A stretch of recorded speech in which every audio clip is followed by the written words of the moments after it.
Imagine being locked away in a concrete box, only to discover that the air you breathe, the water you drink, and the ground beneath your feet are all silently conspiring against your health.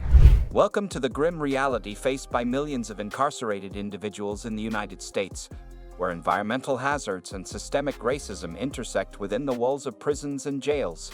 This video delves into the often overlooked nexus of pollution, incarceration, and racial injustice, shedding light on how these elements converge to exacerbate the plight of marginalized communities. The geography of injustice. Many U.S. prisons are located near environmental hazards, such as Superfund sites and hazardous waste facilities, which pose a risk to both local communities and incarcerated individuals. A 2024 study found that nearly 20% of U.S. prisons are within 3 miles of Superfund sites, areas deemed highly contaminated by the EPA. This pattern, part of environmental racism, often affects communities of color and those incarcerated, contributing to increased health issues like respiratory problems and cancers. These individuals bear the double burden of racial and environmental injustice. The toxic legacy. One of the most basic needs of human life is safe drinking water, but for many incarcerated individuals in the U.S., access to clean water is a luxury that is far too rare. The reality is that nearly half of U.S. prisons use water that is contaminated with harmful chemicals such as lead, arsenic, and per, and polyfluoroalkyl substances, commonly known as forever chemicals. In 2024, The Guardian reported that multiple prisons in states like California, Louisiana, and Alabama had been found to have toxic water supplies, with inmates reporting foul-smelling, brown-colored water coming from their taps. Per and polyfluoroalkyl substances, which are used in a variety of industrial and consumer products, have been linked to various health problems, including cancer, liver damage, and developmental issues in children. Incarcerated individuals, who often have little to no access to clean drinking water, are at the mercy of a system that fails to protect them. To make matters worse, these water systems are often ignored until a disaster occurs. Many prisoners are forced to drink, bathe in, and even cook with contaminated water, putting their health at significant risk. And it's not just about inconvenience, it's about basic human rights. Prisoners should not have to live with the constant fear of drinking water that could make them ill. This environmental neglect is a clear example of how marginalized communities, particularly those from low-income and racially marginalized backgrounds, are disproportionately affected by environmental harm. For them, the prison system is not just a place of punishment, it is a place where they are exposed to environmental hazards that can cause long-lasting damage to their health and well-being. Breathing in injustice. Air quality in prisons is another overlooked issue that significantly impacts the health of incarcerated individuals. It's easy to assume that a prison's main threat to health comes from violence or neglect, but poor air quality is a silent killer that affects everyone within prison walls. Many correctional facilities have aging, dilapidated heating, ventilation, and air conditioning systems, which exacerbate the spread of toxic substances like asbestos and mold. In some instances, these conditions go unnoticed or ignored until they result in serious health complications, including respiratory diseases like asthma, pneumonia, and bronchitis. The quality of air inside prisons is often further compromised by the surrounding environmental hazards. Prisons near industrial areas or waste disposal